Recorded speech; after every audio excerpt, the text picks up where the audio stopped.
అందరికీ నమస్కారం. నేను మీ వ్యవసాయ విద్యార్థిని. కామన్గా వరి కోతలు కానీ లేదా ఇంకా ఏవైనా వేరే పంటలు కోసిన తర్వాత నేలను దున్నిపిస్తారు.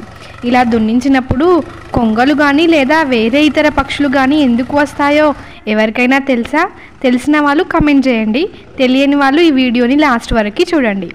పొలాన్ని దున్నినప్పుడు నేల అనేది ఓపెన్ అవ్వడం వలన అందులో ఉన్న పంటకు హాని కలిగించే పురుగుల యొక్క గుడ్లు, లద్దె పురుగులు, తల్లి పురుగులు బయటకు వస్తాయి. ఈ పురుగుల దశలను ఆ పక్షులు అనేవి తినేస్తాయి. దీనివలన పురుగుల యొక్క ఉధృతి అనేది పంటలో చాలా మట్టుకు మొదటి దశల్లోనే తగ్గించుకోవచ్చు. దానివలన పంట యొక్క పెట్టుబడిని తగ్గించుకోవడమే కాకుండా ఆరోగ్యమైన మరియు నాణ్యమైన పంటను కూడా పండించుకోవచ్చు.